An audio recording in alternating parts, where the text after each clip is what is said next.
On today's episode of Rupus Replies, we're here to settle a debate between two friends. Is pad priming important or not? Stay tuned to find out. The world of paint correction and polishing is getting more complicated by the minute, and every week we receive hundreds of questions in comments on social media, on videos, and emails. We want to answer those questions. This is Rupus Replies. So to prime or not to prime, that is the question. Today we're going to show you how to prime two different kinds of pads on any of our orbital tools in the Bigfoot family. We'll save the rotary priming process for another video.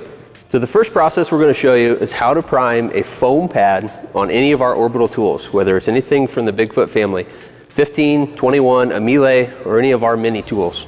So the way that we recommend to prime these pads is to use an X of compound. So once we've applied our X, we put the pad down on the paint, speed 2 on the dial. We're going to pull the trigger and give it between 10 and 20 seconds to begin to rotate.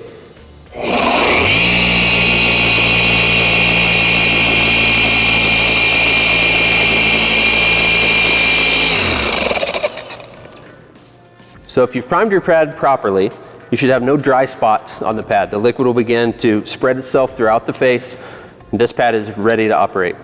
If it's not, you add more liquid, back down on the paint for maybe another 10 seconds to finish this priming process. In addition to getting an even coating of liquid on the face of this pad, we also want to warm up the foam throughout this process. To settle this debate, do you have to prime a foam pad? No. If you skip this process with a foam pad, eventually this pad will prime itself. But if you do it this way, it's going to be the most efficient process. The pad is going to begin to cut immediately, and it's going to leave a great finish. We showed you how to prime foam pads. Now we're going to show you how to prime our fiber pads. And for these, there really is no debate. These have to be primed for peak performance. I'm going to show you the wool pads, but it's the same process for microfiber. So for these pads, it's very critical that we get the entire face with a very thin coating of liquid. Because if we have any dry fibers, two things happen to dry fibers, and neither of them are good. First thing that happens is those dry fibers generate a little more heat than we want. And the second thing that happens is those dry fibers actually make their own scratches.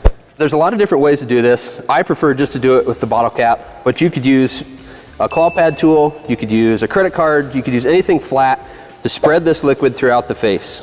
So this is what we want the pad to look like before we ever touch it to the paint. So we're going to put the pad on the paint, we're going to pull the trigger, speed 2. With a wool pad compared to a foam pad, you're going to feel a little grabbiness. It's going to wobble for the first few seconds. But once it smooths out, that's when you know that your pad is primed.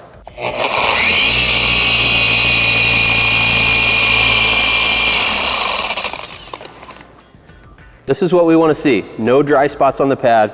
This is a fully primed fiber pad. So really in this debate, both guys are right. With a fiber pad, it is absolutely critical for priming. With the foam pads, not quite as important, but if you want maximum efficiency, you have to prime those pads also. If you like this video, be sure to give us a thumbs up, subscribe, and drop us a comment. If you have a debate you want us to settle, we may answer it on the next Rupus Replies.